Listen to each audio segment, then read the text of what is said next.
Hi everyone, tonight we're stepping into the smoky, ink-stained corridors of 1940s New York, where dreams were cheaper than coffee and twice as bitter. Drop your city and local time in the comments. It's wild to think some of you are starting your morning while I'm here spinning tales of comic book legends. Now get comfortable, maybe grab that favourite blanket and let's walk together into the chaotic world where a 17-year-old nobody named Stanlee Lieber was about to pull off the greatest creative heist in entertainment history. You're standing outside a cramped Manhattan office building in 1940, clutching a crumpled piece of paper with an address scrawled in pencil. The air smells like exhaust fumes mixed with the dreams of 1,000 wannabe writers, all competing for the same scraps. Your stomach growls. You've been living on stale bagels and false hope for weeks. This is it. Timely publications, a comic book company so small it makes a food truck look like a Fortune 500 empire. The elevator clanks and wheezes like your grandfather's lungs, carrying you up to the second floor where destiny waits behind a door marked with peeling paint. You push it open and immediately understand why they call it the funny business. There's nothing funny about the desperation hanging in the air like cigarette smoke. Your cousin Jean greets you with a tired smile. She's the one who got you this gig, pulling strings thinner than dental floss. Stanlee, she says, using your real name because Stanlee doesn't exist yet. That's still brewing in your ambitious teenage brain like a scheme waiting to hatch. Meet Martin Goodman, the boss. Goodman looks you up and down like you're a used car he's considering. His office is cramped, papers scattered everywhere like confetti after a very sad party. Behind him, pulp magazines and comic books are stacked ceiling high, a paper mountain of barely profitable entertainment. This isn't the Marvel empire you know from today's billion-dollar movies. This is a sweatshop with drawings, where creativity goes to die a slow, underpaid death. So you want to write comics, kid? Goodman's voice carries the enthusiasm of a tax auditor. You nod, trying to project confidence while your inner voice screams that you have no idea what you're doing. Comic books in 1940 are considered trash literature, the kind of thing parents throw away when they find it under their kid's mattress. You're essentially applying to be a professional creator of tomorrow's garbage. But here's the thing about you. You've got that special combination of desperate hunger and shameless ambition that built America. While other teenagers are worried about acne and algebra, you're already calculating how to turn this dingy office into your personal kingdom. The irony is delicious. In a few decades, parents will pay hundreds of dollars for the same comics they're currently using as kindling. Goodman hands you a broom. Start with the floors, kid. Work your way up. And just like that, you're officially part of the comic book industry, as the janitor. You're making $8 a week, which in today's money is roughly equivalent to what you'd spend on a decent coffee. But you don't care, because you can smell the opportunity hidden beneath the dust and discarded dreams. The office buzzes with the energy of barely controlled chaos. Artists hunched over drawing boards, furiously sketching superheroes that look suspiciously like Superman with different coloured underwear. Writers pecking away at typewriters, crafting dialogue that would make Shakespeare weep, and not in a good way. Everyone's racing against deadlines tighter than your budget, creating entertainment for kids whose biggest worry is whether mum will give them a nickel for candy. You sweep the floors and empty the trash, but your real education happens between the lines. You watch how stories get chopped up, rewritten and Frankensteined together by editors who treat creativity like a factory assembly line. You see how artists get their work stolen, their names forgotten faster than last week's headlines. This isn't just a comic book company, it's a masterclass in how to succeed by other people's failure. The sound of typewriter keys clicking fills the air like rain on a tin roof, punctuated by the occasional frustrated curse from writers discovering their stories have been butchered beyond recognition. This is your lullaby now, the soundtrack of an industry that chews up talent and spits out profit margins. But you're not just sweeping floors, you're sweeping up secrets, learning the game from the ground up while everyone else thinks you're just the help. You've been pushing that broom for 3 months, and your back aches like you've been carrying the weight of failed dreams, which, let's face it, you basically have. But today feels different. Today you're finally getting promoted from professional floor sweeper to actual human being with a desk. Your new desk is roughly the size of a shoebox, and about as comfortable as sitting on a pile of broken promises. The chair squeaks like a dying mouse every time you shift your weight. which is constantly because the cushion has the structural integrity of wet newspaper. But it's yours, and that matters more than comfort when you're clawing your way up from the bottom of the creative food chain. Your first assignment arrives like a gift from the gods of mediocrity, proofreading, not writing. That would be too ambitious for someone who was recently intimately acquainted with a janitor's closet. No, you get to fix other people's spelling mistakes and grammar disasters, like being a literary paramedic for stories that are already dead on arrival. The stories crossing your desk are, well, calling them stories is generous. They're more like fever dreams written by someone who's never read a book, but heard rumours about what books might contain.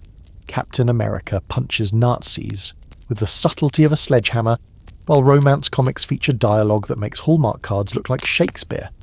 You're not just proofreading, you're performing literary CPR on corpses. But here's where your secret weapon emerges. You actually give a damn. While other writers phone it in like they're calling in sick to their own careers, you're studying every panel, every word balloon, every carefully constructed moment of ridiculous drama. You're like a forensic scientist examining the anatomy of entertainment, learning what makes readers care about pictures on paper. The other writers start noticing your attention to detail. Joe Simon, the artist creating Captain America, begins asking for your opinion on dialogue. "What do you think, kid?" he says, pointing to a speech bubble where Cap is delivering what sounds like a campaign speech written by a patriotic goldfish. You suggest something snappier, more natural. The kind of thing a real person might actually say before punching evil in the face. Your suggestions start sticking. Small changes at first, a word here, a phrase there, but you're learning to inject personality into characters that previously had all the depth of a puddle in August. The other creators start treating you less like the former janitor, and more like someone whose brain might actually be useful. The office politics fascinate you like a soap opera performed by caffeinated artists. Everyone's positioning themselves for the next big break, the next character that might actually catch fire with the readers. You watch alliances form and crumble faster than your lunch budget, taking mental notes on who to trust and who would sell their own grandmother for a decent page rate. Martin Goodman prowls the office like a shark in a business suit, always hunting for the next trend to copy. If superhero comics are selling, he wants 50 superhero comics by next week. If romance is hot, suddenly everyone's writing love stories that would make a soap opera writer blush with embarrassment. You learn that originality isn't the goal here, profitable imitation is, but you're already thinking differently. While everyone else is playing follow the leader, you're wondering what would happen if you actually created something worth following. The seed of an idea begins growing in your mind, nourished by ambition, and watered with the bitter coffee that keeps the whole operation running. Late at night, when the office empties and the only sound is the hum of fluorescent lights that flicker like dying stars, you stay behind to practice. You write dialogue for imaginary characters, sketch out story ideas on scraps of paper, building your skills like a boxer training for a fight nobody knows is coming yet. The trash cans you once emptied now overflow with your rejected attempts at genius. But rejection is just tuition in the University of Entertainment, and you're getting a master's degree in making people care about the impossible. 2 years of grinding through other people's stories has taught you something crucial. Most comic book writing is terrible, and terrible pays surprisingly well. You've graduated from proofreader to occasional dialogue writer, contributing lines that make characters sound slightly less like robots programmed by aliens who've never met actual humans. Today, Martin Goodman drops a bomb on your desk that looks like opportunity wrapped in desperation. "Kid," he says, using the nickname that stuck like gum on your shoe. "We need a 2-page text story for Captain America Comics number 3. Something about cops and robbers. Think you can handle it without setting the building on fire? This is it. Your first real writing assignment. Not fixing someone else's mistakes, not suggesting better words for superhero speeches, but creating something from scratch." Your hands shake slightly as you roll a fresh sheet of paper into the typewriter, the same nervous energy that probably hit Shakespeare before he wrote his first sonnet. Except, Shakespeare wasn't worried about disappointing comic book readers who could barely spell their own names. The deadline is tomorrow morning, which gives you roughly the same amount of time most people spend choosing what to watch on Netflix. But you've been preparing for this moment without realizing it, absorbing every terrible story, every clunky piece of dialogue, every editorial note that explained why entertainment is harder than it looks. You decide to write about the FBI because nothing says excitement like federal law enforcement paperwork. But instead of the usual boring procedural stuff, you craft a story that reads like it was written by someone who actually understands how human beings talk to each other. Your protagonist doesn't just catch the bad guy. He does it with personality, with wit, with the kind of dialogue that makes readers forget they're reading. The story practically writes itself, flowing from your fingertips like you've been doing this for decades instead of minutes. You name your FBI agent Agent Morgan, not knowing you're establishing a pattern of creating characters that feel real enough to invite to dinner. This isn't just a throwaway text piece to fill space between advertisements. It's a calling card, proof that Stanlee Lieber can deliver more than office maintenance services. You finish at 3 a.m, exhausted but electric with the satisfaction of creating something that didn't exist 12 hours ago. The story is good. Not just good for a former janitor, but actually good, period. You've managed to inject humour and humanity into what could have been another forgettable piece of space filler. But here's the kicker that will define the rest of your career. Instead of using your real name, you sign it Stanlee. 2 simple syllables that sound like success. A pen name that rolls off the tongue easier than Stanlee Lieber ever could. You figure you'll save your real name for serious literature, the kind that wins awards and gets discussed in fancy universities. Comic books are just temporary, right? Just a stepping stone to real writing. The irony is so thick you could spread it on toast. You're creating the most famous name in comic book history for what you think is the least important work of your career. Stanlee Lieber will fade into obscurity, but Stan Lee is about to become immortal, 1 2-page text story at a time. Goodman reads your story the next morning with the enthusiasm of someone forced to eat vegetables. But as his eyes move down the page, something changes in his expression. "This is actually readable," he says, sounding surprised that entertainment could actually be entertaining. "Do another one for next month." And just like that, Stanlee is born, not with a grand announcement or cosmic fanfare, but with a deadline and a paycheck. You've tasted blood now, the addictive satisfaction of creating something people might actually want to read. The office doesn't look like a prison anymore. It looks like a laboratory where you're about to conduct the greatest experiment in comic book history. You walk into the office 3 years later like you own the place, which is hilarious because you still can't afford to own a decent lunch. But confidence is cheaper than food and twice as filling when you're hungry for success. The nameplate on your desk reads Stan Lee, and every time you see it, you feel like you're getting away with something delicious. The comic book industry in 1943 is booming like a caffeinated toddler on Christmas morning. World War II has Americans craving heroes, and comic books are delivering them faster than Superman can leap tall buildings. Captain America is selling like hotcakes at a pancake convention, and you're riding the wave while secretly learning to surf. Your desk has graduated from shoebox to actual furniture, though calling it furniture is generous. It's more like a wooden rectangle with pretensions of dignity, but it's yours. And from here you can see the entire operation like a general surveying his army of underpaid artists and over-caffeinated writers.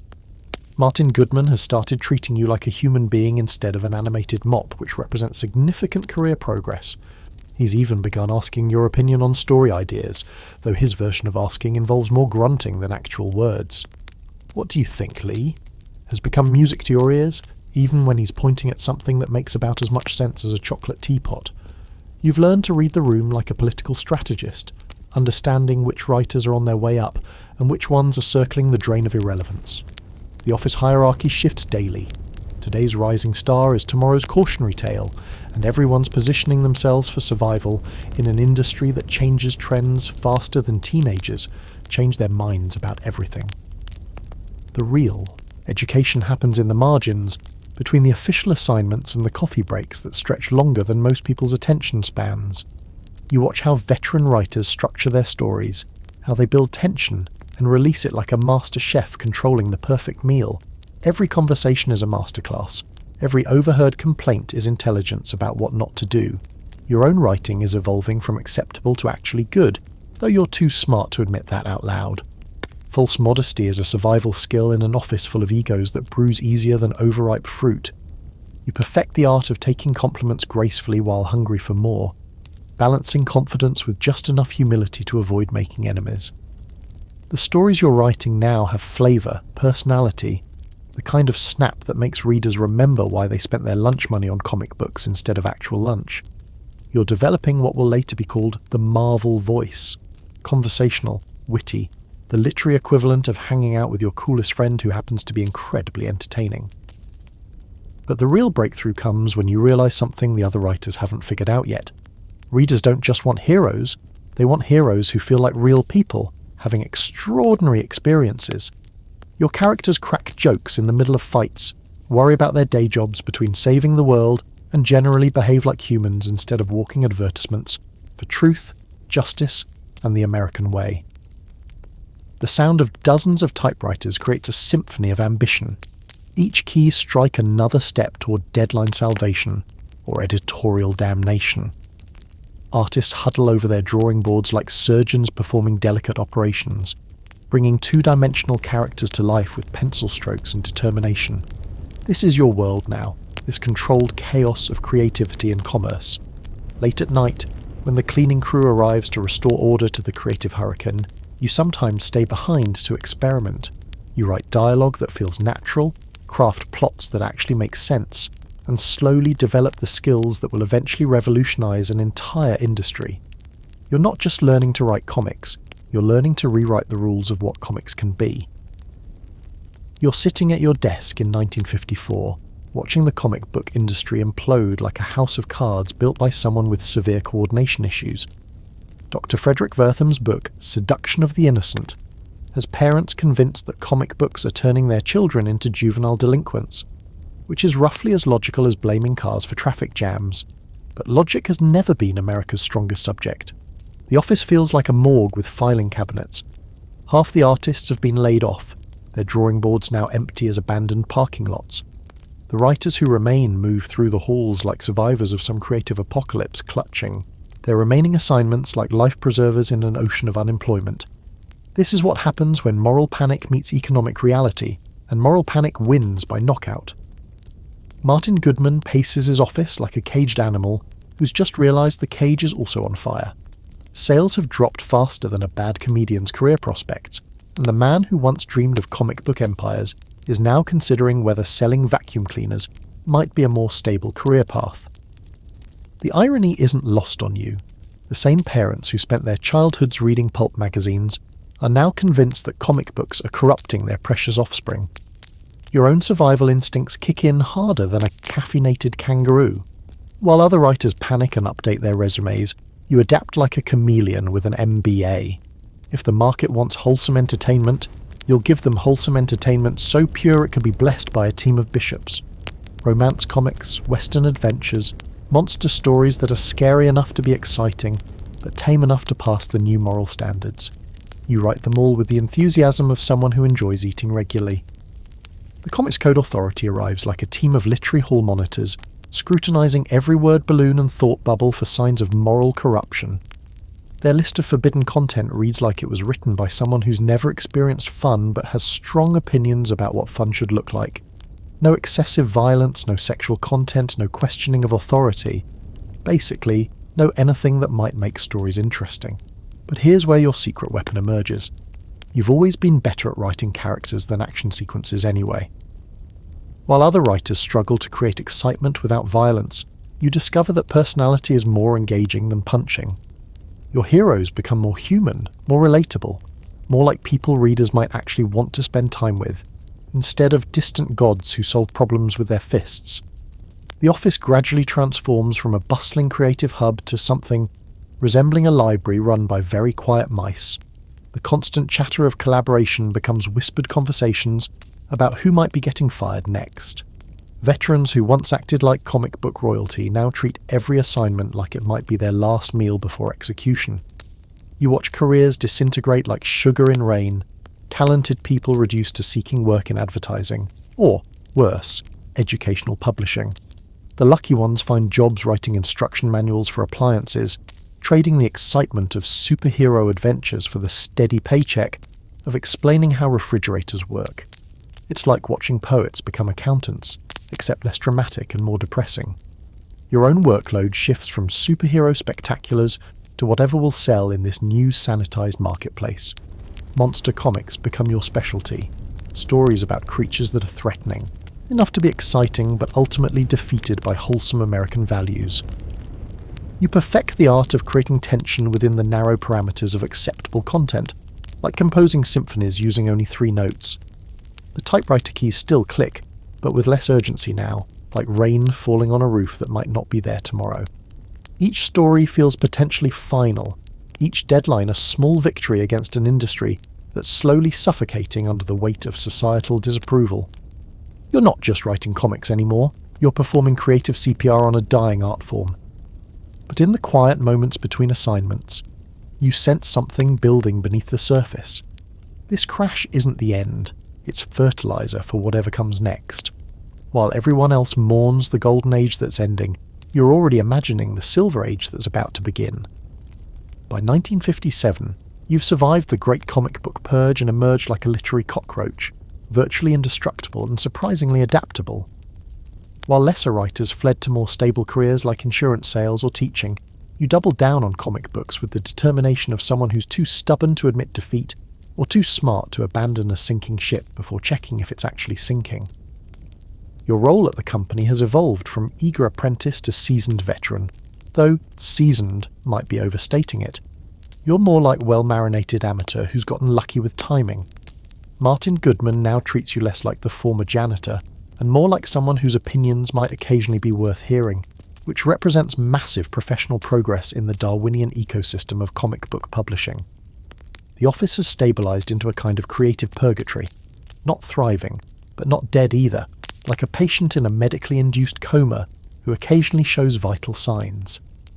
Monster comics are your bread and butter now, stories about creatures that emerge from atomic waste or alien dimensions to threaten suburban tranquility before being defeated by scientists with surprisingly good aim and impossibly convenient solutions. You've become the master of the monster story formula. Ordinary situation plus extraordinary threat plus scientific explanation equals 22 pages of acceptable entertainment. It's like cooking with a very limited recipe book, but you've learned to make the same 3 ingredients taste different every month. The thing that crawled from the crater becomes the beast that walked from the bog, becomes the monster that stumbled from the sewer, variations on a theme that sells just enough copies to keep the lights on. But here's the beautiful irony. Writing these seemingly disposable monster stories is actually teaching you narrative skills that will later revolutionize the industry. You're learning to create memorable characters in just a few pages, to build tension without relying on graphic violence to inject humor into horror, without undermining the scares. It's like a master's program in compressed storytelling, disguised as employment. The new writers who join the company look to you for guidance, which feels surreal considering you still sometimes can't believe they're paying you to make up stories about giant ants and atomic zombies. But you've developed a reputation for reliability. Your scripts arrive on time, make sense, and don't require extensive rewrites to pass the comics code censors. In an industry where those qualities are rarer than coherent time travel plotlines, you've become valuable. Your mentoring style develops naturally from your own experience of learning by trial and error. Instead of the sink or swim approach that nearly drowned you, you actually explain why certain storytelling choices work better than others. You teach new writers to think about pacing, character motivation, and the delicate art of making readers care about fictional people in ridiculous situations. The office dynamics have shifted like tectonic plates slowly rearranging themselves. You're no longer the kid who sweeps floors and empties trash cans. You're the guy who other people come to when they're stuck on a plot point or need advice about dealing with editorial feedback. It's a strange kind of authority, built on accumulated competence rather than official title or corner office privileges. Your own writing continues evolving, becoming more sophisticated within the constraints of acceptable content. You develop a knack for subtext, for implying things that can't be explicitly stated, for creating emotional depth in stories that are ostensibly about rubber-suited monsters threatening cardboard cities. The censorship that seemed like creative death is actually forcing you to become a better, more subtle writer. The typewriter has become an extension of your thoughts now, the mechanical rhythm of creation as familiar as your own heartbeat. You can sense when a story is working and when it's just filling pages, can feel the difference between genuine entertainment and professional obligation. This intuitive understanding of narrative flow will later become your secret weapon in creating comics that feel alive instead of manufactured. Late nights in the office no longer feel like punishment. They feel like preparation for something bigger that you can't quite see yet but somehow know is coming. You're sitting across from Martin Goodman in 1961, feeling like a poker player who's about to bet everything on a hand that might be genius or might be career suicide. The air in his office tastes like stale cigarettes and desperate decisions, seasoned with the kind of tension that makes grown men question their life choices. Goodman's been watching DC Comics make money hand over fist with their Justice League, and suddenly he wants timely publications to have a superhero team too, because nothing says creative vision like copying your successful competitor. I want something like Justice League, Goodman says, displaying all the subtle artistic insight of a sledgehammer trying to perform brain surgery. But different enough that we don't get sued. This is your creative brief. Make something exactly like something else, but legally distinct. It's like being asked to compose a symphony that sounds exactly like Beethoven, but technically isn't plagiarism. A challenge that would make most writers reach for the nearest bottle of aspirin and the yellow pages under career counsellors. But here's where your years of writing monster comics and romance stories and whatever else would pay the rent to suddenly crystallise into something approaching genius. While Goodman is thinking about market share and quarterly profits, you're thinking about something far more dangerous. What if superheroes were actually people? Not paragons of virtue who solve problems with their fists, but complicated, flawed, interesting human beings who happen to have extraordinary abilities and the emotional maturity of caffeinated teenagers. You walk back to your desk with the weight of the company's future sitting on your shoulders like an overweight parrot with commitment issues. The assignment feels simultaneously like the opportunity of a lifetime and a recipe for spectacular failure, which, now that you think about it, describes most of the important decisions in your life. Your typewriter sits there waiting, mechanical and patient, ready to either help you change the world or document your professional demise. The idea hits you like lightning, if lightning were made of pure inspiration instead of potentially lethal electricity. What if, instead of perfect heroes who never make mistakes, you created heroes who argue with each other, doubt themselves, and generally behave like real people stuck in extraordinary circumstances? What if their superpowers came with genuine consequences instead of convenient solutions? What if saving the world was just the beginning of their problems instead of the end? You start typing, and the words flow like water breaking through a dam you didn't realize you'd been building for 20 years. Reed Richards, brilliant scientist with the social skills of a laboratory equipment. Sue Storm, invisible woman who wants to be seen and understood. Johnny Storm, teenager with the emotional control of a lit match. Ben Grimm, transformed into something monstrous and struggling to remain human. 4 people bound together by accident, trying to figure out how to be heroes when they can barely figure out how to be a family. The dialogue writes itself, snappy and natural, the kind of conversation you might actually overhear if people with superpowers existed and behaved like normal humans instead of walking public service announcements. Reed doesn't deliver speeches about truth and justice. He worries about the molecular instability of his stretching abilities and whether his latest experiment might accidentally destroy the solar system. Johnny cracks jokes because that's what teenagers do when they're nervous, scared, or basically conscious. The more you write, the more excited you become. Like a scientist who's just discovered that his crazy theory might actually work. This isn't just another superhero story.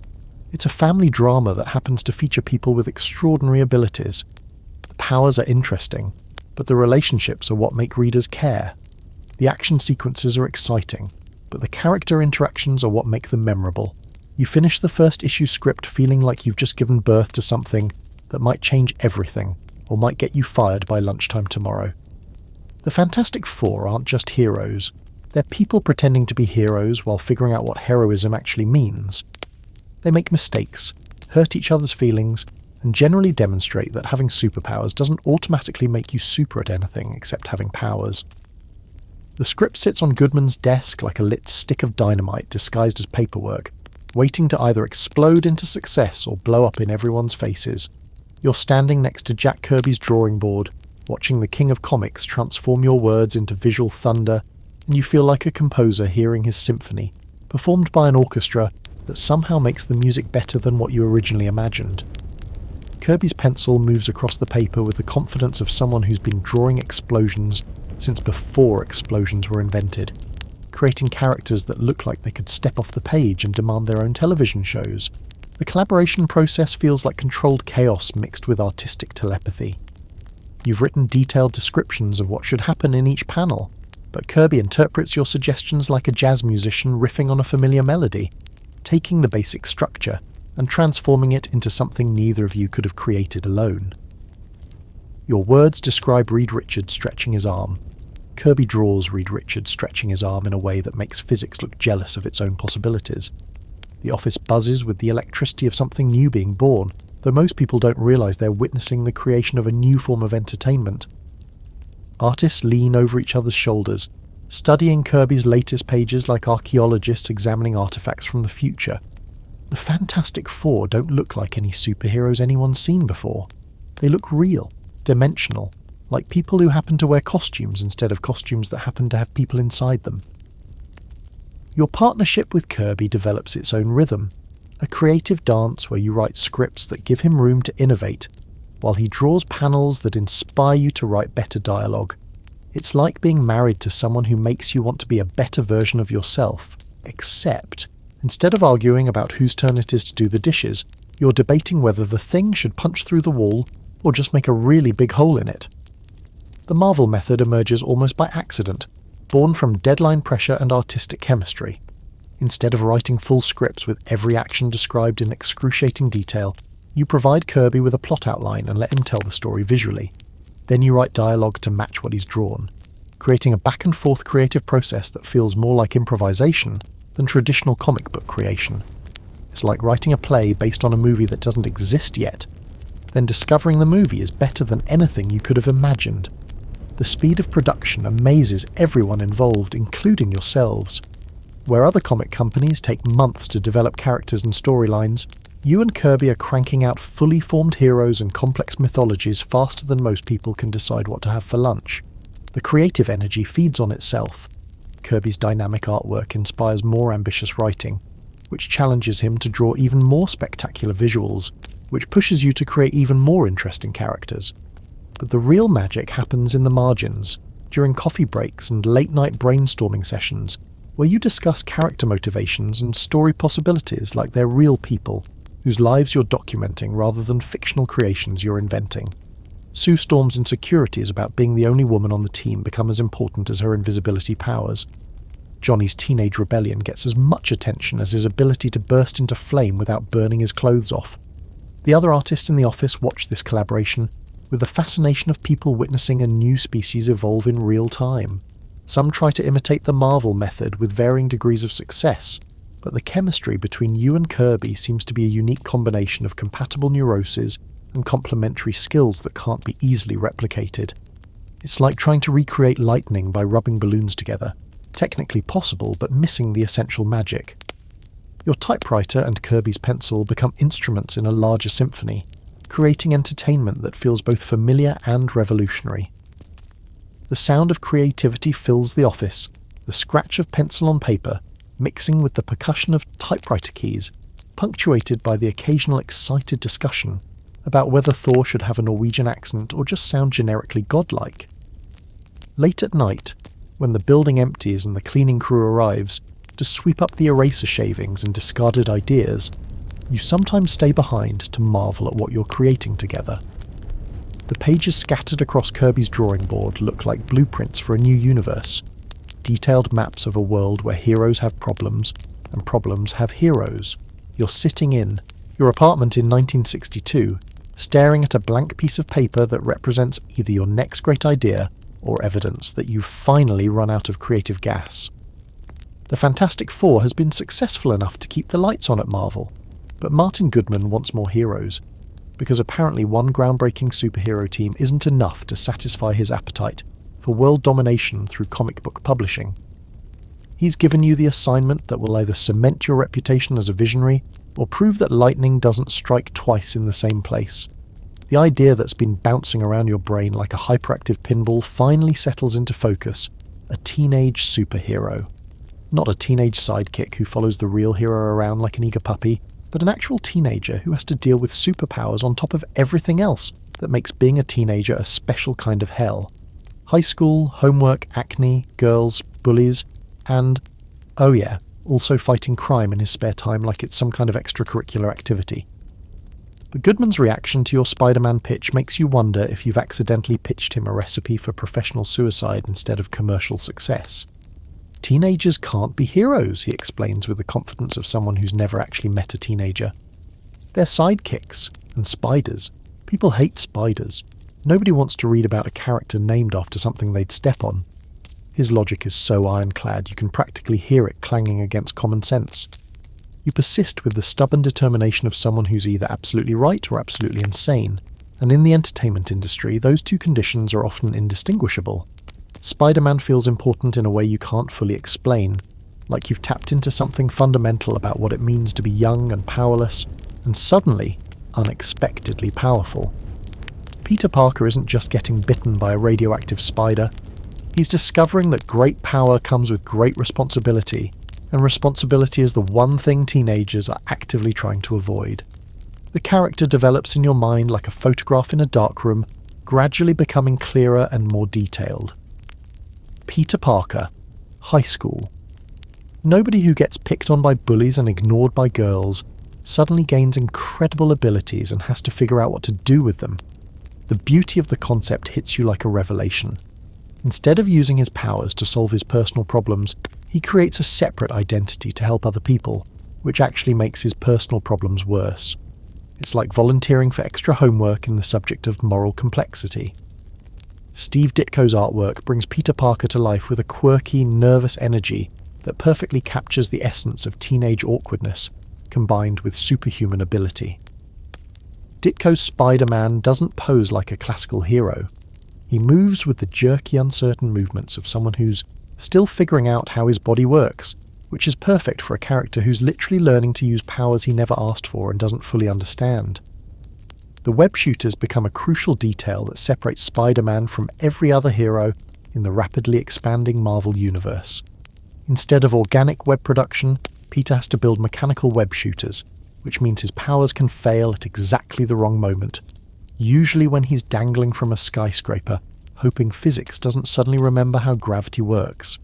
It's the perfect metaphor for teenage life. Everything working great until it doesn't, usually in the most embarrassing way possible. The supporting cast writes itself, a collection of characters who feel like real people instead of convenient plot devices.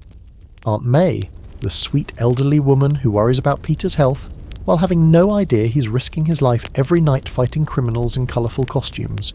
J. Jonah Jameson, the newspaper editor who treats Spider-Man like a public menace, creating the perfect irony of a hero who gets blamed for the problems he's trying to solve. Flash Thompson, the high school bully who ironically idolizes Spider-Man while torturing Peter Parker, creating a beautiful double identity crisis. The dialogue flows naturally because Peter Parker talks like an actual teenager, instead of a teenager written by adults who learned about teenage behavior from educational films. He makes jokes when he's nervous, which is constantly, because fighting crime is terrifying, even when you have superpowers. His wisecracks during battle aren't just humour, they're a defence mechanism, a way of dealing with fear and uncertainty that feels authentically adolescent. Writing Spider-Man feels like channeling your own teenage experiences through the lens of wish fulfillment and moral responsibility. Every awkward moment, every social disaster, every time you felt powerless and invisible, all of it gets transformed into story material for a character who gains amazing abilities, but somehow becomes even more isolated and burdened than before. The finished pages represent more than just another comic book. They're a new approach to superhero storytelling, where the hero's greatest enemy isn't a supervillain but his own insecurity and inexperience. You're standing in the Marvel bullpen in 1963, surveying your creative kingdom like a general who's just realised his small army has accidentally conquered half the continent.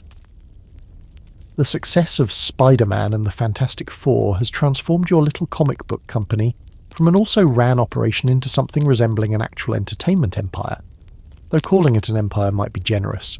It's more like a really successful lemonade stand that's suddenly competing with Coca-Cola. The office has expanded to accommodate the flood of new talent, new titles, and new deadlines that seem to multiply faster than comic book characters in a parallel universe storyline.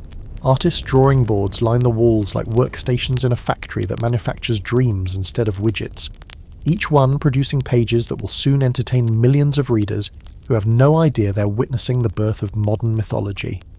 Your daily routine has evolved from writing individual stories to orchestrating an entire universe of interconnected characters and plot lines. It's like being the conductor of an orchestra where every musician is playing a different song, but somehow it all comes together to create a symphony that makes sense. The Marvel method has become your secret weapon, providing artists with basic plots and letting them tell the stories visually before you add dialogue that makes everything feel coherent and connected. The creation of the Avengers feels like the natural evolution of everything you've been building toward, instead of individual heroes solving their own problems in isolation. You're assembling a team that brings together characters from different comic books, creating crossover potential that makes readers feel like they're part of a larger interconnected world. It's like creating a shared universe before anyone realizes that shared universes are the future of entertainment. The roster practically assembles itself. Iron Man, the genius billionaire with a mechanical heart and an ego the size of his mansion. Thor, the Norse god of thunder who somehow found himself stranded in modern-day America, dealing with the culture shock of a deity learning to navigate contemporary social customs. The Hulk, the ultimate embodiment of anger management issues given superhuman form and a tendency to smash things when he's having a bad day. But the real stroke of genius comes with Captain America's revival. Instead of pretending he never disappeared, you embrace the fact that he's been frozen in ice since World War II, making him a man out of time struggling to understand a world that's moved on without him. The greatest generation's ideals preserved in literal ice, thawed out to discover that the world he fought to save has become something he barely recognizes. The character dynamics write themselves once you establish the basic personalities. Tony Stark's technological sophistication clashing with Thor's magical worldview, while Steve Rogers tries to mediate between them with the diplomatic skills of someone who learned leadership during humanity's greatest moral crisis. The Hulk providing the wild card element, a teammate who might save the day or accidentally level a city block depending on his mood and the quality of his anger management that particular afternoon. The Marvel bullpen becomes a creative think tank where ideas bounce around like atomic particles in an accelerator, occasionally colliding to create new characters or storylines that nobody saw coming. Artists and writers crowd around drawing boards to discuss character motivations and plot possibilities, treating fictional heroes like real people whose psychological profiles need to be understood and respected. The workload would be crushing if it weren't so exciting. You're simultaneously developing origin stories, planning crossover events, and building long-term character arcs that will span months or years of publication. It's like writing a television series with no budget constraints, where anything that can be drawn can actually happen, and the only limit is the reader's willingness to believe in the impossible. Your typewriter has become command central for an expanding universe of characters, each with their own voice, their own problems, and their own role in the larger tapestry you're weaving. The sound of constant typing fills the office like rain on a roof, punctuated by the scratch of pencils on paper and the occasional excited discussion about whether Loki should have a British accent or just sound generically villainous. The phone rings constantly now, distributors wanting to know when the next Spider-Man issue will be ready, artists asking for clarification on plot points, and occasionally fans who somehow track down the office number to ask questions about character backstories that you're still making up as you go along. You're facing your biggest creative challenge yet in 1963, and it's not writer's block or deadline pressure. It's the seemingly impossible task of creating another superhero team without recycling the same origin story you've already used for everyone else. The radioactive spider thing worked perfectly for Peter Parker, but if you keep exposing characters to radiation, readers are going to start wondering why everyone in the Marvel universe doesn't just hang out at nuclear power plants waiting to develop superpowers. The solution hits you like inspiration filtered through pure laziness. What if some people are just born with powers?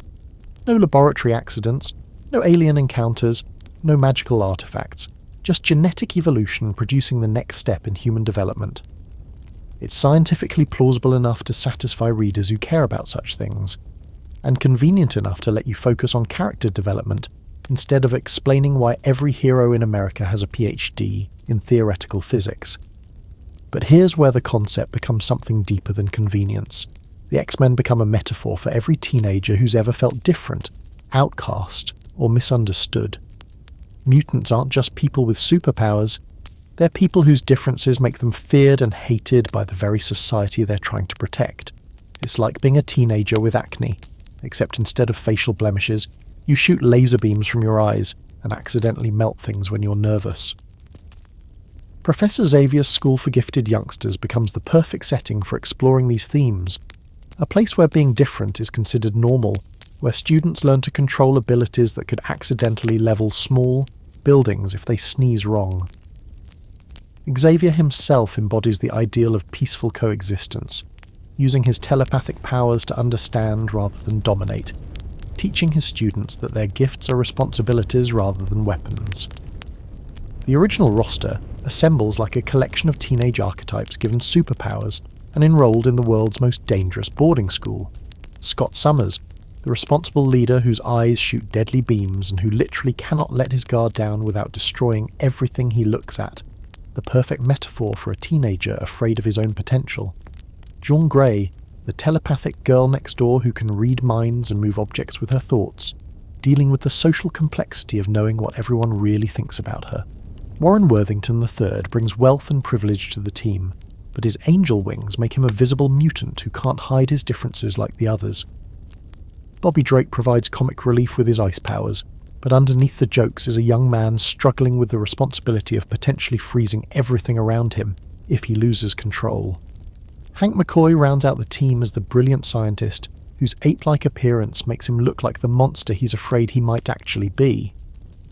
But the real genius of the X-Men concept emerges with the introduction of Magneto as their primary antagonist. Instead of a generic villain who wants to rule the world because villainy pays well, Magneto becomes the dark reflection of Xavier's dream, a mutant who's experienced the worst of human hatred and concluded that peaceful coexistence is impossible. His methods are wrong, but his experiences are understandable, making him a villain who believes he's actually the hero of his own story.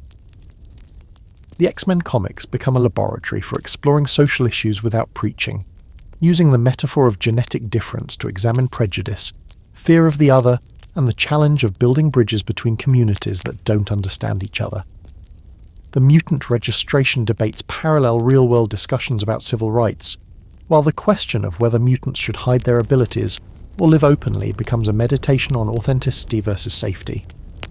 The teenage dynamics write themselves once you establish that these are kids dealing with both typical adolescent problems and the additional burden of potentially dangerous abilities. Romantic relationships become complicated when your girlfriend can read your mind. Study groups become hazardous when one student's emotions can literally freeze the classroom. And typical teenage rebellion takes on apocalyptic potential when the rebellious teen can control magnetic fields. The school setting allows for both intimate character moments and spectacular action sequences. Training sessions in the Danger Room provide opportunities for the team to practice their abilities while working through interpersonal conflicts, creating stories that are simultaneously superhero adventures and coming-of-age narratives. The X-Men represent your most ambitious attempt yet to use superhero comics as a vehicle for examining real-world issues, proving that entertainment can be both exciting and meaningful without sacrificing either quality. You're sitting in your office in 1966 surrounded by artwork that depicts gods, cosmic entities, and beings so powerful they could accidentally destroy galaxies while sneezing, and you realise you've painted yourself into a creative corner that's simultaneously exhilarating and terrifying. The Marvel Universe has grown from street-level heroes fighting ordinary criminals to cosmic adventures involving entities that make Superman look like a neighbourhood watch volunteer with delusions of grandeur. The expansion into cosmic storytelling feels like the natural evolution of everything you've been building. If heroes can handle earthly threats, why not challenge them with dangers that threaten entire galaxies? But creating believable cosmic villains requires a delicate balance between unimaginable power and relatable motivation, because readers need to care about conflicts between beings who could use planets as bowling balls. Galactus emerges as your most ambitious creation yet, Not a villain in the traditional sense, but a force of nature with the same moral status as a hurricane or earthquake. He doesn't eat planets because he's evil. He consumes them because that's how he survives, making him less of a traditional antagonist and more of a cosmic-scale natural disaster that happens to have consciousness and a really impressive helmet. The fact that he's a natural force doesn't make him less dangerous. It makes him more terrifying, because you can't reason with or defeat something that's simply following its nature. The introduction of the Silver Surfer adds a layer of tragedy to the cosmic canvas that transforms what could have been a simple good versus evil story into something approaching actual literature. Norinrad's sacrifice to save his homeworld by becoming Galactus's herald creates a character who embodies both ultimate power and ultimate loss, a being capable of travelling faster than light, who's trapped by his own moral obligations and cosmic loneliness. Working with Jack Kirby on these cosmic stories feels like collaborating with someone who dreams in the language of galaxies and thinks in terms of infinity. His artwork doesn't just illustrate your scripts, it expands them, adding visual elements that suggest entire civilizations and cosmic histories that you hadn't even considered. The Kirby crackle becomes the visual signature of cosmic energy, the artistic technique that makes power visible on the printed page. The challenge of writing dialogue for cosmic beings requires you to develop a new vocabulary of power and responsibility. When characters can destroy solar systems, their conversations need to reflect the scale of their abilities while remaining emotionally accessible to readers who've never personally experienced the burden of potentially destroying everything they touch. The Silver Surfer speaks with the melancholy of someone who's seen the birth and death of stars, while Galactus communicates with the distant authority of a force beyond human comprehension. The cosmic stories allow you to explore philosophical questions on a scale that matches their visual spectacle. What are the moral obligations of beings with godlike power? How do you maintain your humanity when you've transcended human limitations? Can there be true justice when the stakes involve entire civilizations? The comic book format becomes a vehicle for examining ethical questions that philosophy textbooks approach in abstract terms. The Fantastic Four's encounters with cosmic threats test the team in ways that street-level villains never could.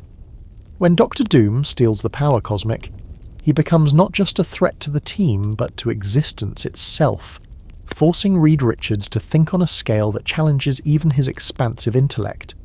The character growth that emerges from these cosmic challenges feels earned rather than convenient, because facing universal threats naturally requires universal solutions.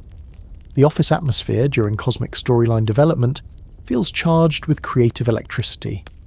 Artists study astronomy texts and science fiction novels for visual inspiration, while writers debate the physics of faster-than-light travel and the psychology of immortal beings. The bullpen becomes a think tank where questions about the nature of power and responsibility get explored through the lens of entertainment. Your typewriter becomes the instrument for creating mythologies that rival ancient legends, except instead of gods living on mountaintops, your deities patrol the spaceways and wrestle with questions of purpose and identity on a cosmic scale. The sound of typing becomes the rhythm of universe building, each keystroke another word in stories that span galaxies and generations. You stride through the Marvel offices in 1972 like a man who's discovered that his wildest dreams were actually conservative estimates of what was possible. The company that started as a budget operation cranking out monster comics and romance stories has transformed into the undisputed king of the comic book industry, and you're sitting on the throne like a monarch who conquered his kingdom one character at a time. Your corner office reflects the success that still feels slightly surreal. Actual furniture instead of repurposed shipping crates, windows that offer a view of something other than the alley where they used to dump the trash, and walls covered with artwork featuring characters you created who've become more famous than most movie stars. The transformation from janitor to industry legend would be impossible to believe if you weren't living it, like a fairy tale written by someone, with an MBA and a deep understanding of copyright law. The Marvel method has evolved into a well-oiled, creative machine that produces entertainment faster than readers can consume it. Artists line up to work on your characters, writers study your dialogue to understand the secret sauce that makes heroes feel human, and competitors scramble to imitate the Marvel formula while missing the essential ingredient that makes it work. The understanding that readers want to care about characters as much as they want to be entertained by their adventures. Your daily routine has shifted from writing individual stories to overseeing an empire of interconnected narratives that span dozens of titles and hundreds of characters. It's like being the conductor of an orchestra where every instrument is playing a superhero theme song, but somehow it all harmonizes into a symphony that makes sense to millions of readers who've learned to expect excellence from anything with the Marvel logo stamped on it. The fan mail arrives by the sackful now. Letters from readers who write with the passion of people describing religious experiences rather than entertainment preferences. Children draw pictures of Spider-Man and mail them to the office. Teenagers write essays analysing the philosophical implications of the X-Men's struggle for acceptance. And adults confess that Marvel Comics helped them through difficult periods in their lives by providing heroes who felt real enough to inspire actual courage. The Marvel Bullpen Bulletins become your direct line to the readers, a monthly column where you can communicate with fans using the same conversational tone that makes your comic book dialogue feel natural. You share behind-the-scenes information about upcoming stories, acknowledge the artists and writers who bring your visions to life, and generally treat readers like friends who deserve to know how their favourite entertainment gets made. But success brings challenges that failure never prepared you for. The workload has become almost superhuman.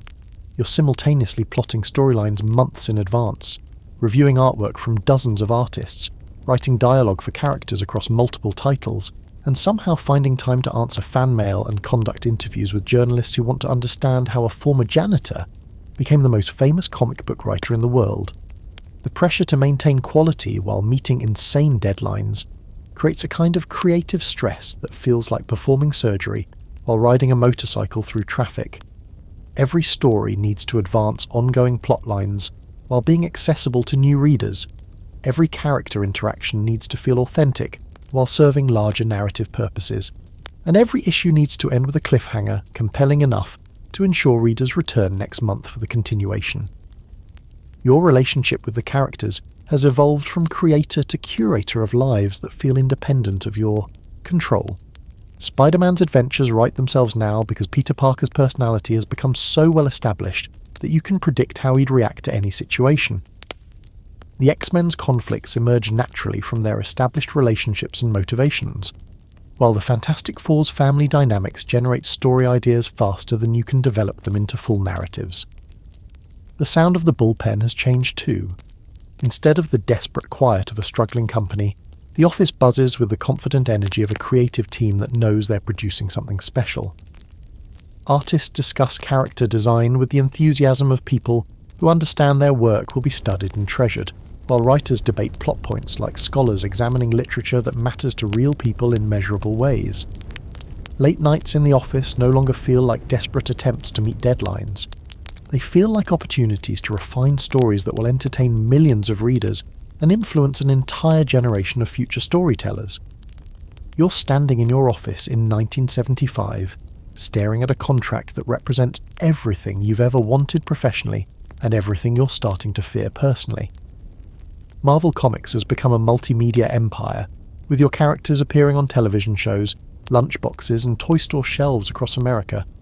But the fine print in these licensing agreements tells a story that's significantly less heroic than anything you've ever written. The realization hits you with the subtle impact of a freight train filled with legal documents. You don't own any of the characters you created. Spider-Man, the X-Men, the Fantastic Four, Thor, Iron Man, every hero whose adventures have entertained millions of readers and generated millions of dollars in revenue. They all belong to Marvel Entertainment, while you collect a salary that, while comfortable, represents a tiny fraction of the wealth your imagination has generated. The irony tastes bitter as day-old coffee mixed with crushed dreams. You've created modern mythology, characters that have become as recognizable as Mickey Mouse or Superman. But the corporate structure of comic book publishing means that being the creator of beloved characters doesn't automatically translate to owning them or profiting from their success beyond your regular paycheck and whatever bonuses Marvel feels generous enough to provide. Your colleagues in the bullpen exist in the same creative purgatory. Brilliant artists and writers who've contributed to building this entertainment empire, but who watch from the sidelines as corporate executives make decisions about characters they didn't create but legally control. It's like being a parent who's given birth to children you're not allowed to raise, forced to watch other people make decisions about their futures while you provide notes and suggestions from the sidelines. The television and movie adaptations of yore, characters feel particularly surreal. Watching actors portray heroes you imagined, seeing stories you created transformed into different media, hearing dialogue you wrote spoken by professional performers. It should be the ultimate vindication of your creative vision, but instead it serves as a constant reminder that your role in these productions is advisory at best and legally irrelevant at worst. The fan conventions have become your refuge and your burden simultaneously. When you appear at comic book conventions, fans treat you like a visiting deity, expressing gratitude for creating characters that have genuinely impacted their lives. Children treat you like royalty, signing autographs and posing for pictures with people whose lives have been genuinely enriched by characters that sprang from your imagination. But the bitter irony follows you home like a persistent shadow. You're celebrated as the creator of a universe you don't legally own. The business meetings have become exercises in diplomatic frustration. Executives who couldn't write a grocery list discuss the direction of your characters with the confidence of people who think creativity is a department you can outsource. You sit in boardrooms watching strangers make decisions about Spider-Man's love life or the X-Men's next adventure, offering input that carries the weight of a suggestion rather than the authority of a creator. The money flows like a river around you, but you're standing on the bank watching it pass by. Marvel merchandise fills store shelves, lunchboxes, action figures, t-shirts, pajamas, all featuring characters whose personalities you shaped, whose voices you defined, whose struggles you crafted. The royalty checks that should be funding your retirement instead pay for someone else's yacht.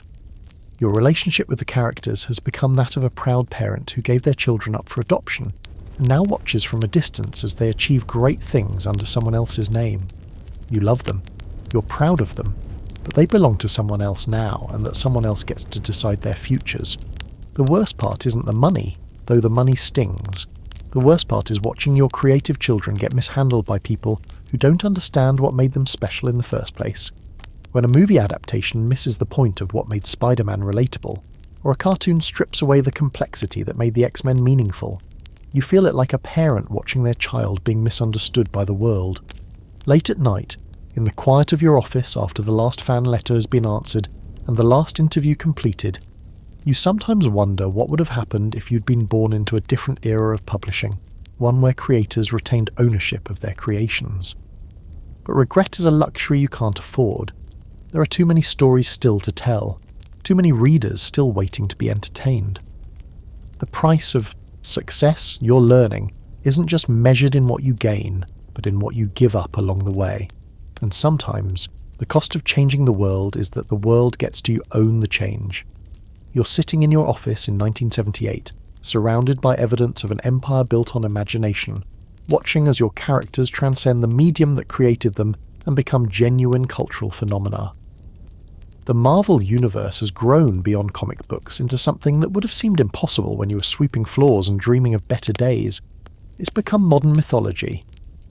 The phone rings constantly now with requests that would have been science fiction just a decade ago.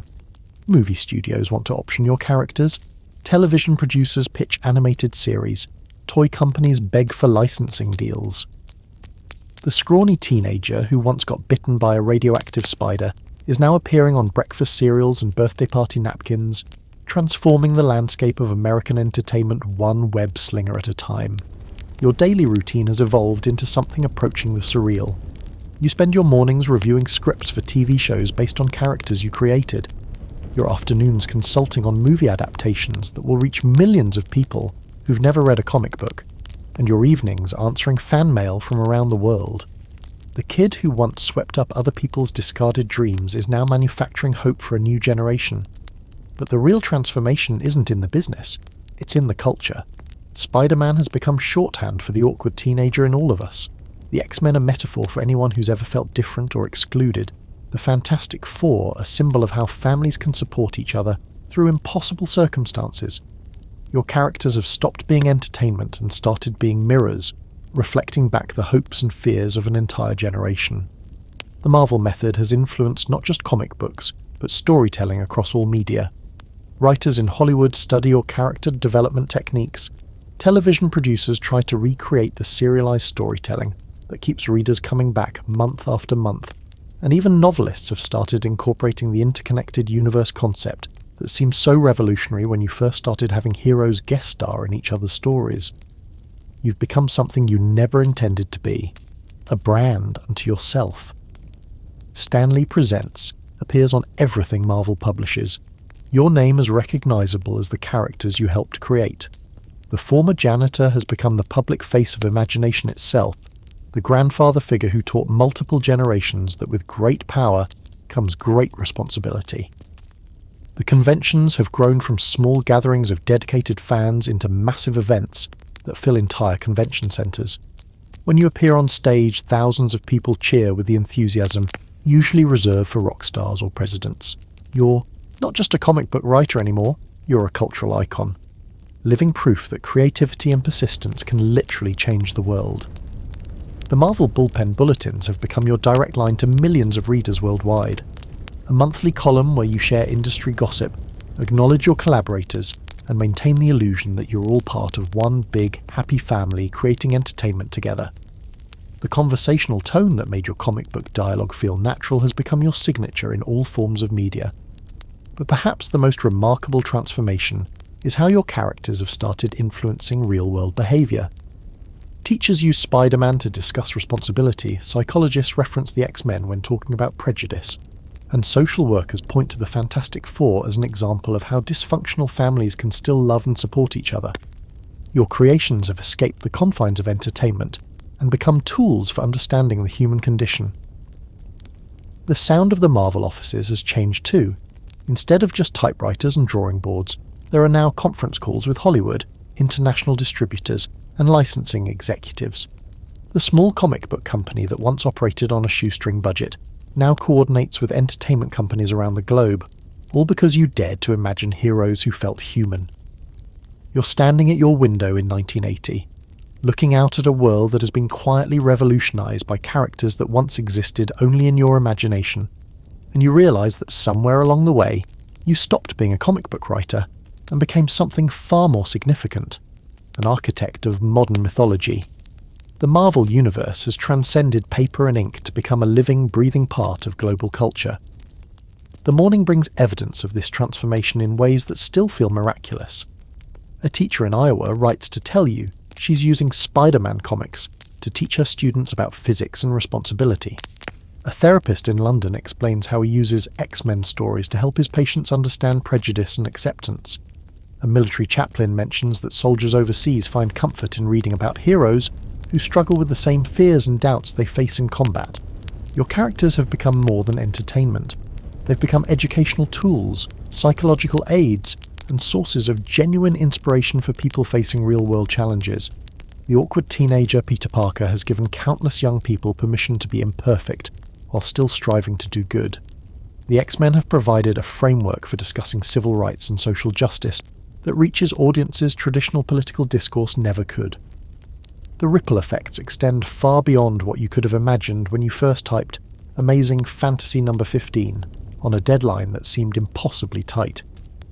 Universities now offer courses analysing the sociological implications of your work. Religious leaders reference your stories in sermons about moral responsibility.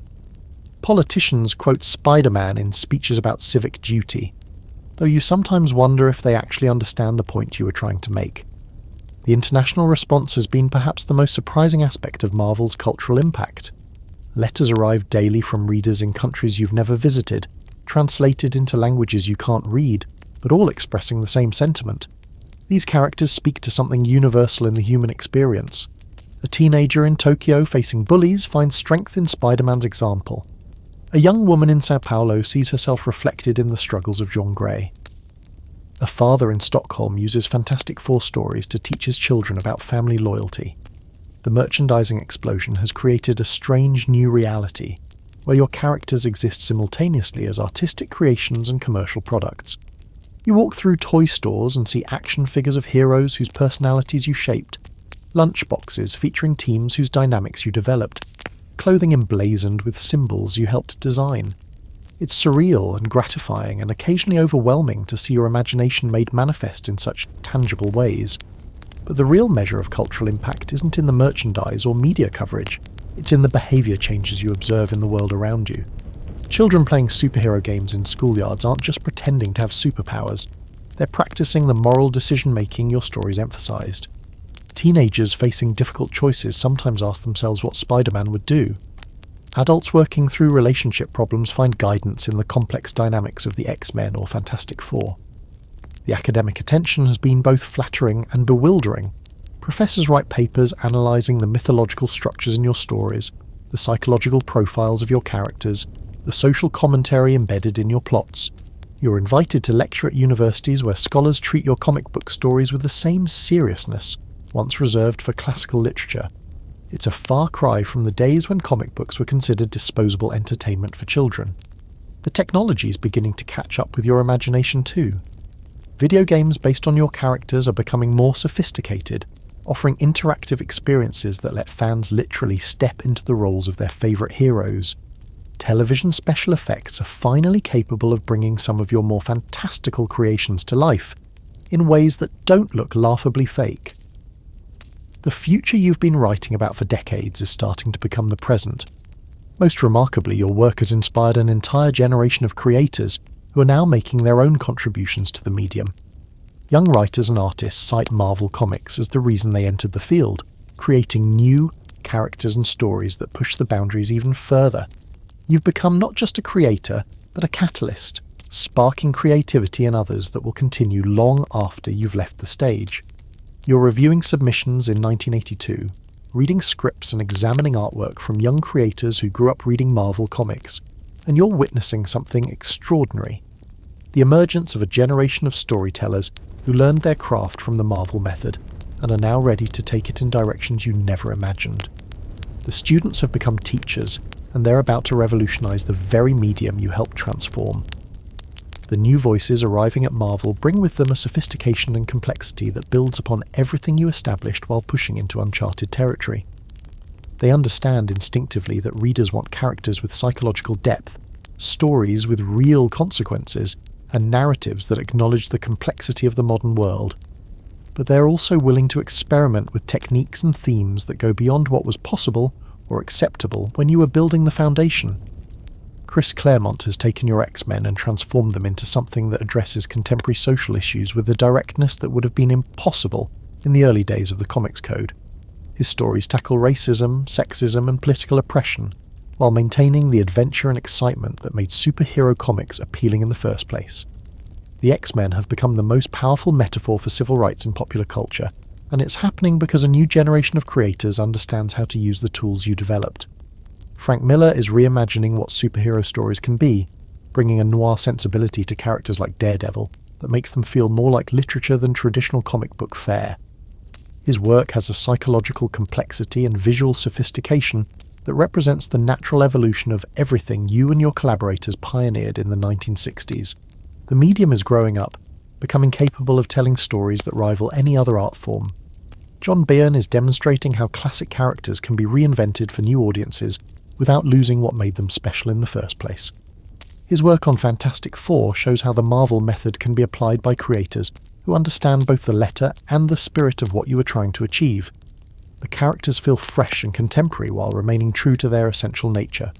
The diversity of voices entering the field represents a sea change from the early days when comic book creation was dominated by a small group of white men working in New York. New creators bring different perspectives, different cultural backgrounds, different life experiences, and they're using those perspectives to tell superhero stories that reflect the complexity of American society in ways that would have been impossible when you were establishing the Marvel universe. The international influence is beginning to flow in both directions now.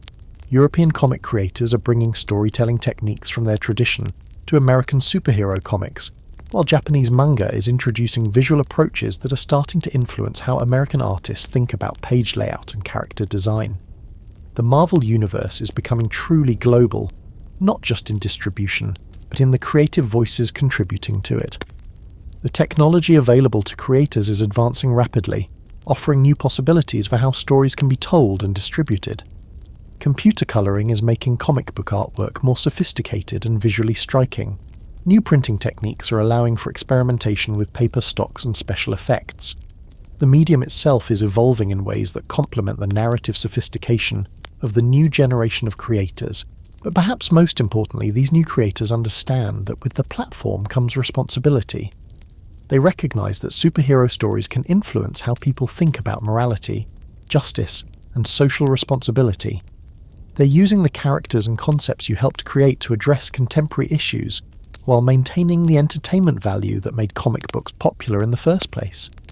The letters pages reflect this evolution too. Readers are engaging with the stories on a deeper level, analysing themes and character development with the sophistication of literary critics. The audience has grown up alongside the medium, and they're demanding more complex and challenging narratives.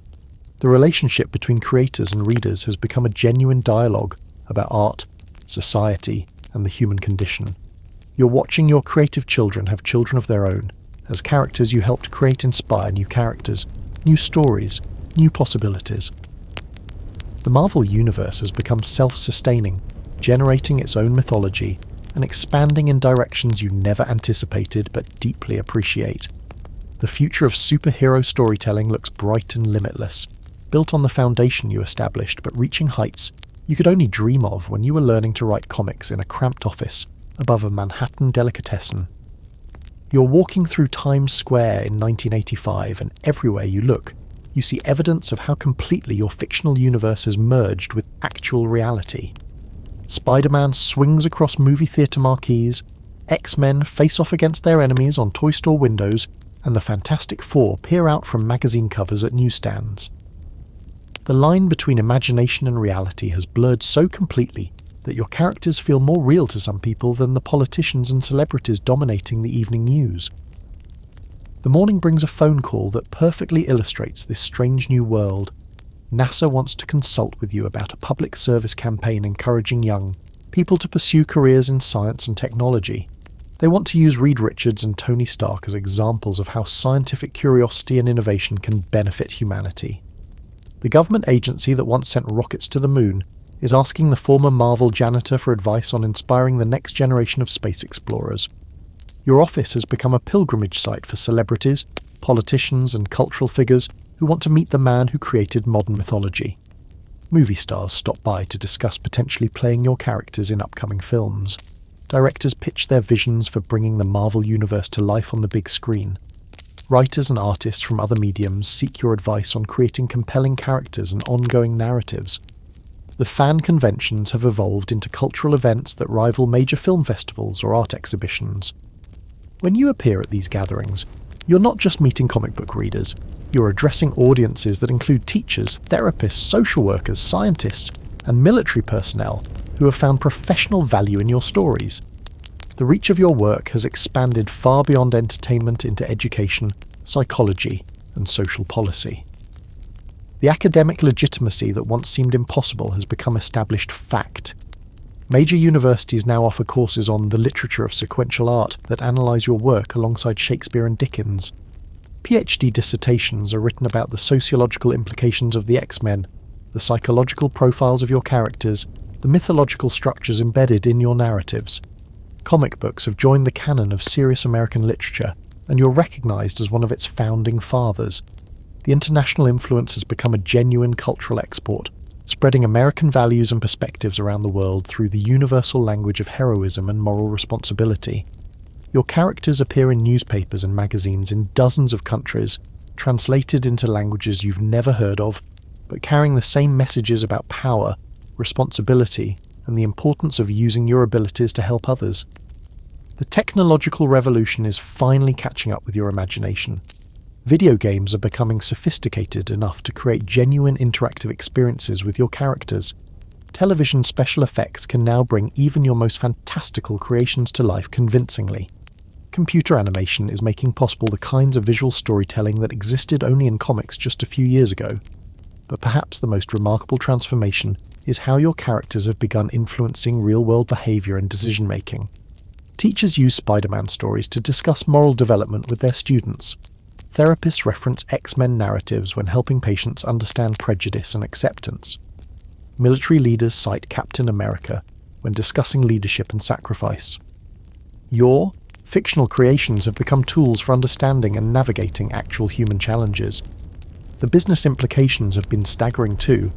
The Marvel brand has become one of the most valuable intellectual properties in entertainment, spawning an industry worth billions of dollars and employing thousands of people worldwide. What started as a small comic book company struggling to compete with DC has become a multimedia empire that influences everything from fashion to philosophy. The letters you receive now come from around the world, written in dozens of languages, but all expressing variations of the same sentiment. Your characters have helped people through difficult times, inspired them to be better versions of themselves, given them frameworks for understanding complex social and moral issues. You've created not just entertainment, but a support system for people navigating the challenges of modern life. The responsibility of this influence weighs on you sometimes. When millions of people look to your characters for guidance and inspiration, every creative decision carries moral implications. The teenage Peter Parker, learning about responsibility, has become a role model for actual teenagers facing real choices. The X-Men struggling with prejudice provide comfort and guidance for people experiencing discrimination in their own lives. As you walk back to your office, past the movie posters and merchandise displays and cultural celebrations of characters that once existed only in your imagination, you realize you've achieved something far greater than commercial success. You've contributed to the collective dreams of humanity, given people heroes to aspire to and stories to guide them through the complexities of existence. You're sitting in your office in 1990, looking back at 3 decades of revolutionary storytelling, and you realize that your greatest creation isn't any single character or story. It's the entire concept that superheroes can be human, flawed, relatable, and still inspire people to be better than they are. The Marvel Universe has become your masterpiece, but more importantly, it's become a template for how popular culture can address serious themes while remaining genuinely entertaining. The morning brings news that Marvel is being sold, changing hands from the publishing company you helped build into something larger and more commercial. The corporate landscape is shifting beneath your feet, but the characters you helped create have become too embedded in global culture to be diminished by business transactions. Spider-Man will swing through decades of different ownership. The X-Men will continue fighting prejudice regardless of who signs the checks. Your heroes have achieved a kind of immortality that transcends corporate politics. Your role has evolved from creator to curator of a living mythology. New writers and artists bring fresh perspectives to characters you originated, finding new depths and possibilities you never imagined. It's like watching your children grow up and have families of their own. Sometimes they make choices you wouldn't have made, but they remain recognizably part of the family tree you planted decades ago. The influence has spread far beyond comic books now. Hollywood is finally taking superhero stories seriously, developing projects that treat your characters with the respect they deserve, rather than the campy condescension that marked earlier attempts at adaptation. Television is discovering that the serialized storytelling techniques you pioneered in comics work perfectly for episodic entertainment. Video games are creating interactive experiences that let people literally become the heroes you created. The educational applications continue to expand in ways that amaze you. Medical schools use your stories to teach ethics and patient care. Business schools analyze the leadership styles of your characters. Military academies study the tactical thinking displayed in your heroes' adventures. What began as simple entertainment has become a comprehensive framework for examining human behavior and moral decision-making. The international reach has grown beyond anything you imagined when you were writing stories for American teenagers. Your characters appear in newspapers and magazines worldwide, dubbed into foreign languages for television shows, adapted into local cultural contexts while maintaining their essential humanity. Spider-Man swinging through Tokyo looks different from Spider-Man swinging through New York, but the character's core values remain unchanged. The technology revolution is creating possibilities that were pure science fiction when you first created Tony Stark and Reed Richards. Computer graphics can now bring any character to life on screen. The internet is creating new ways for fans to connect with each other and with the stories they love. Virtual reality promises to make the immersive experiences you created in comics even more literal and engaging. But the most satisfying development is watching how your characters have influenced real-world heroism.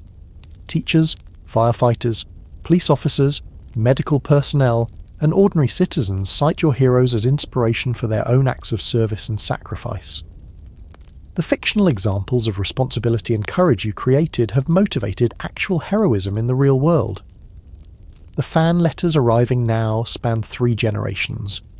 Grandparents who started reading Marvel comics in the 1960s, parents who grew up with your characters in the 1970s and 1980s, and children just discovering these heroes for the first time. Your creations have become family traditions, passed down like treasured stories that help each generation understand what it means to be human. The academic recognition has reached levels that would have seemed impossible when comic books were dismissed as childish entertainment. Major universities host conferences analysing your work. Literary critics place your contributions alongside other significant American authors. Museums display original artwork from your comics as important cultural artifacts. The business success has been remarkable, but the cultural impact has been revolutionary. You've helped change how popular entertainment addresses serious themes, demonstrated that commercial success and artistic integrity aren't mutually exclusive, and proven that stories created for mass audiences can still carry profound moral and philosophical weight. As you review the latest issues featuring characters you helped create, written and drawn by artists who grew up reading your work, you realise that you've achieved a kind of creative immortality. Your influence will continue shaping popular culture long after you've left the scene. You're reviewing advanced copies of Marvel Comics in 1995, reading stories featuring characters you created 30 years ago, and you're struck by how they've continued evolving while remaining true to their essential nature. Spider-Man is still learning about responsibility, the X-Men are still fighting prejudice, the Fantastic Four are still exploring the unknown, but they're doing it in ways that address contemporary issues you couldn't have imagined when you first brought them to life. The realization hits you like a perfectly timed plot twist. You didn't just create characters, you created a storytelling engine that can run indefinitely, generating new narratives while maintaining continuity with everything that came before. The Marvel universe has become a living, breathing mythology that adapts to each new generation while preserving the core values that made it meaningful in the first place. The new creative teams bring perspectives shaped by growing up in the Marvel universe itself. They understand instinctively what made your characters work because they internalized those lessons as readers. But they also bring their own experiences, their own cultural backgrounds, their own understanding of contemporary social issues. The result is storytelling that feels both familiar and fresh, honouring the past while embracing the future. The technological revolution is creating opportunities that seem lifted directly from the science fiction stories you used to read as a teenager. Computer animation can now depict any superhero adventure with convincing realism. Interactive media allows readers to participate in the stories rather than just consuming them. The internet creates global communities of fans who analyse, debate and celebrate your characters with scholarly intensity. The characters have transcended their original medium so completely that they exist independently of any single incarnation. Spider-Man is simultaneously a comic book character, a cartoon star, a movie hero, a video game protagonist, and a cultural symbol. Each version brings something new to the mythology, while reinforcing the core concepts that made the character enduring. The international adaptations continue to surprise and delight you. Japanese manga artists bring their visual storytelling techniques to American superheroes, creating hybrid narratives that couldn't have existed in any earlier era. European creators apply their tradition of sophisticated character development to Marvel heroes, producing stories that read like literature while maintaining the adventure and excitement of classic superhero tales. The educational applications have expanded into areas you never anticipated. Medical schools use your stories to teach about disability and difference, referencing characters like Professor Xavier and Daredevil. Psychology programs analyse the mental health implications of dual identities and extraordinary responsibilities. Sociology courses examine how your work reflects and influences American attitudes toward diversity and social justice. The business model has evolved too, with Marvel characters appearing in media and merchandise that generate revenue streams you couldn't have imagined when you were writing comics for a few cents per page. But the most gratifying aspect isn't the financial success. It's the evidence that these characters continue providing genuine value to people's lives. The letters arriving now come from readers who discovered your characters through movies, television shows and video games before ever reading a comic book. They're experiencing the Marvel universe through multiple media simultaneously. creating a richer and more complex relationship with the characters than was possible when comics were the only option. The influence on other creators has become generational now. Writers and artists who grew up reading Marvel comics in the 1960s are now training the next generation of storytellers, passing along not just technical skills but the philosophical approach you pioneered. The understanding that popular entertainment can carry serious themes without losing its entertainment value. The academic study of your work has reached a level of sophistication that rivals literary criticism of established classics. Scholars analyse the mythological structures in your stories, the psychological development of your characters, the social commentary embedded in your plots. Your work is being preserved and studied as an important chapter in American cultural history. The most remarkable development is how your characters have begun influencing fields completely outside entertainment. Urban planners reference Spider-Man when designing cities that accommodate different transportation methods. Engineers study Tony Stark's inventions for inspiration. Geneticists discuss the scientific plausibility of X-Men mutations. Your fiction has become a catalyst for real-world innovation and problem-solving. As you look toward the future, you can see that the story you started in the 1960s is really just the beginning. The Marvel Universe will continue growing, adapting, evolving, inspiring new generations of creators and readers. The characters you helped create have achieved something rarer than commercial success. They've become immortal, destined to inspire and entertain for generations to come. You're standing in your office on a quiet afternoon in 2000, surrounded by 6 decades of creative evolution, looking at advanced materials for the new millennium's Marvel projects, and you realise that what you've accomplished transcends anything you dreamed possible when you first picked up that broom in 1940.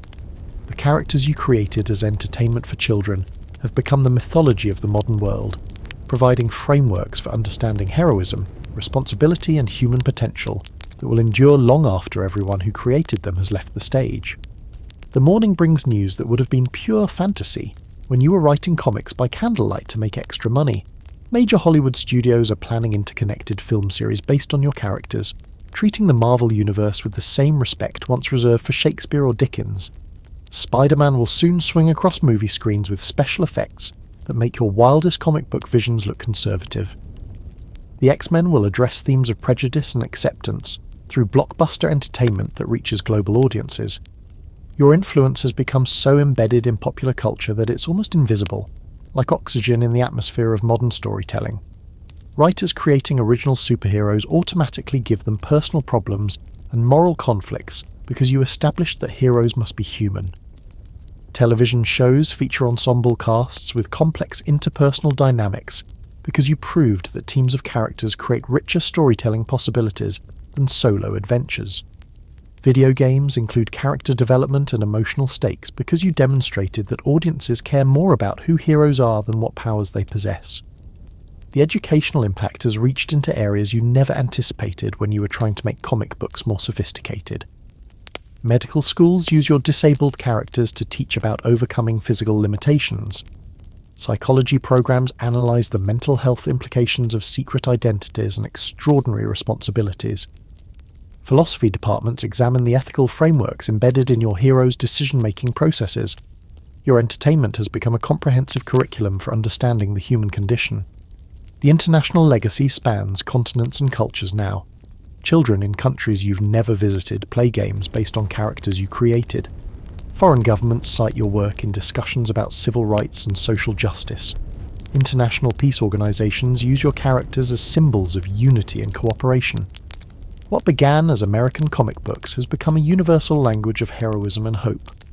The technological revolution has caught up with your imagination and then surpassed it. The special effects that can now bring your most fantastical creations to life convincingly would have seemed like magic when you were drawing crude sketches to accompany your early scripts. The internet has created global communities of fans who celebrate your work with religious devotion, analysing every detail and debating every plot point with scholarly intensity. But the most profound legacy lies in how your work has influenced real-world behaviour and values. Countless teachers, doctors, firefighters, police officers, and ordinary citizens cite your characters as inspiration for their own acts of service and heroism. The fictional examples of responsibility and courage you created have motivated actual heroism in the real world. proving that stories can indeed change lives. The business empire that grew from your creativity has become one of the most valuable entertainment properties in history, generating billions of dollars and employing thousands of people worldwide. But the true measure of success isn't financial. It's the evidence that your work continues providing meaning, inspiration, and joy to people across all demographics and cultures. The creative legacy has become self-sustaining now. Writers and artists who grew up reading your comics are creating new characters and stories that expand the Marvel Universe in directions you never imagined but deeply appreciate. Your students have become teachers, passing along not just techniques, but the fundamental philosophy that popular entertainment can carry serious themes without losing its entertainment value. As you look toward the future, you can see that the story you began in 1961 with Fantastic Four #1 is really just the opening chapter of something much larger.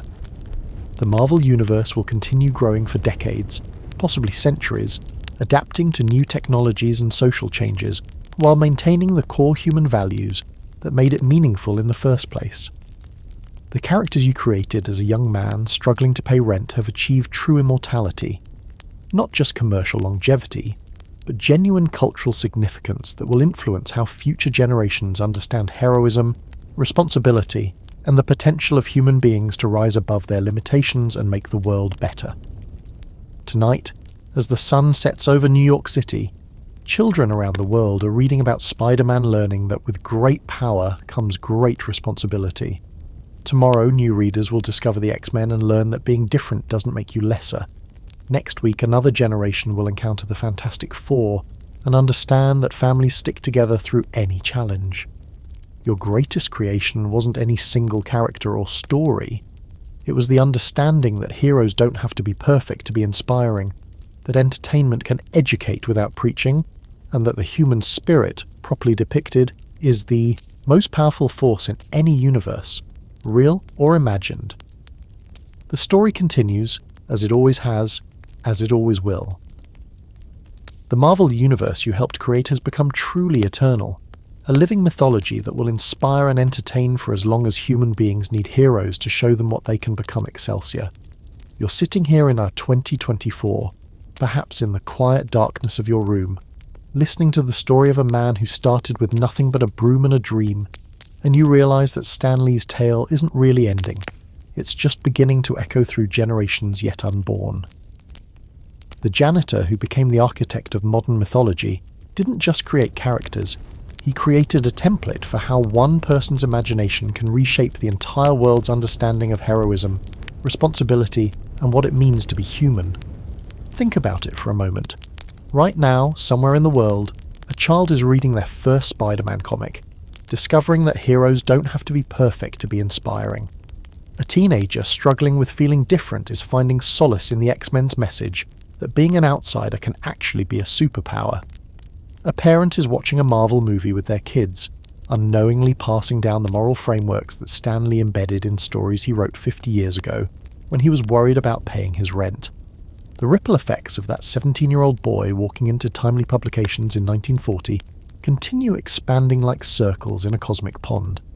Stanlee didn't just change comic books, he changed how we tell stories, how we think about heroes, how we process complex moral questions, and how we understand that entertainment can carry profound meaning without losing its essential joy.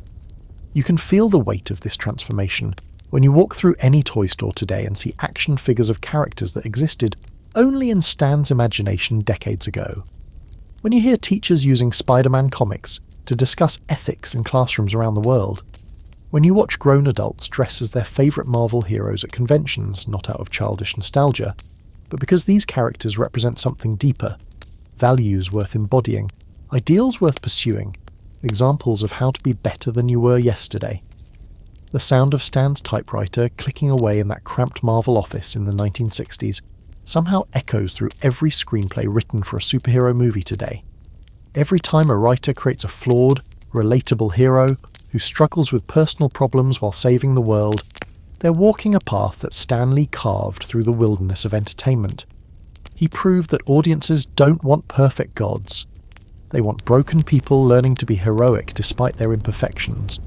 But perhaps the most remarkable aspect of Stanlee's legacy isn't the billions of dollars generated by Marvel properties, or the global recognition of his characters, or even the way his work influenced multiple generations of creators. It's the quiet revolution he started in how we think about power and responsibility. The phrase, "with great power comes great responsibility," has transcended comic books to become a genuine moral philosophy, adopted by everyone from tech entrepreneurs to political leaders to ordinary people trying to figure out how to use their talents for good.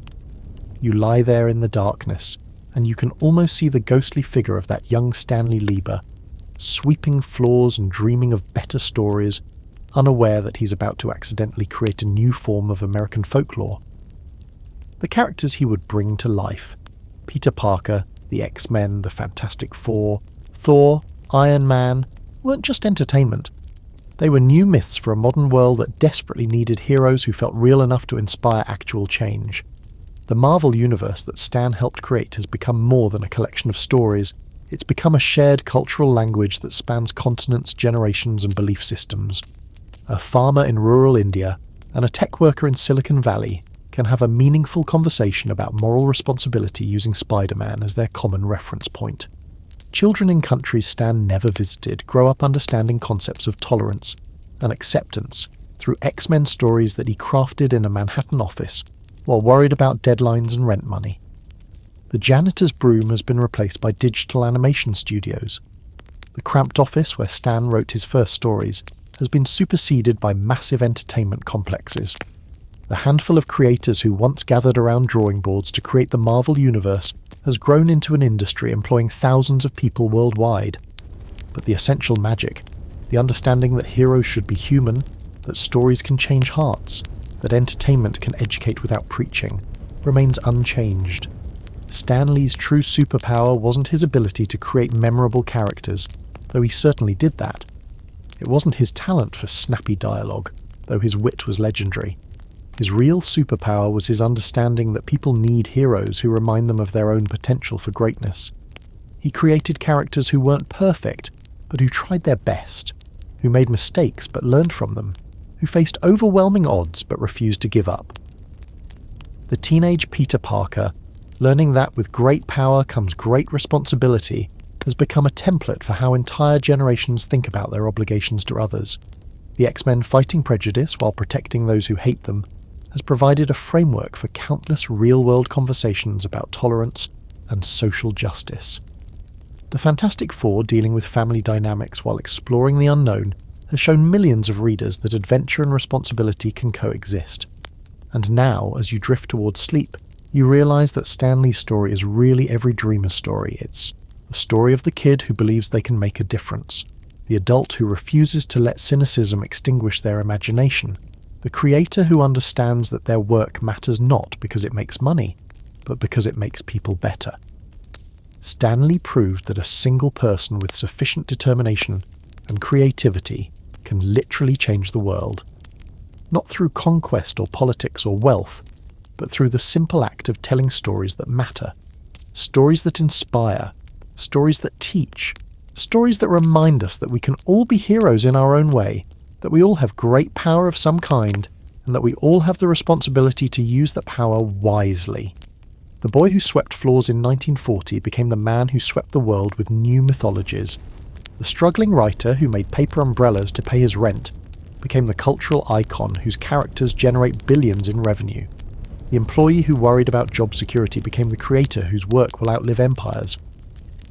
But perhaps most importantly, Stan Lee remained fundamentally human throughout his transformation from janitor to legend. He never forgot what it felt like to struggle, to doubt, to worry about the future, and that essential humanity, that memory of what it means to be ordinary, is what made his extraordinary characters feel so real, so relatable, so inspiring. As the night deepens around you and Stan Lee's story settles into your mind like a comfortable blanket, remember this. Every time you choose to do the right thing when no one is watching, you're honouring the legacy of that janitor who dreamed of better stories. Every time you use whatever power you have, whether it's creativity, kindness, knowledge, or just the ability to make someone smile, to make the world a little better, you're proving that Stan Lee's greatest creation wasn't any specific character. His greatest creation was the idea that all of us, no matter how ordinary we might feel, have the potential to be extraordinary. That heroism isn't about superpowers or fame or recognition, it's about recognizing your responsibility to others and having the courage to act on it. The Marvel Universe will continue evolving, adapting, growing. New characters will be created, new stories will be told, new heroes will inspire new generations. But they'll all be built on the foundation that Stanlee established. That heroes are most heroic when they're most human. That power without responsibility is meaningless, and that the greatest adventures begin when ordinary people decide to do extraordinary things. So sleep well, dreamer. Tomorrow, you wake up in a world that's a little brighter, a little more hopeful, a little more heroic, because once upon a time, a 17-year-old boy with a broom decided that stories could change everything, and he was right. Excelsior, Stan. The story continues, as it always has, as it always will. And somewhere, in the quiet space between dreams and waking, the greatest superhero origin story of all time, the story of an ordinary person who dared to dream extraordinary dreams, echoes through eternity, inspiring new heroes to pick up their own brooms and start sweeping the world towards something better. This concludes our journey through the life and legacy of Stanlee, the janitor who became the architect of modern mythology. From sweeping floors to creating universes, from struggling writer to cultural icon, his story proves that with great power, whether it's the power of imagination, creativity, or simple human determination, there must always come great responsibility. And sometimes that responsibility is to dream big enough to change the world.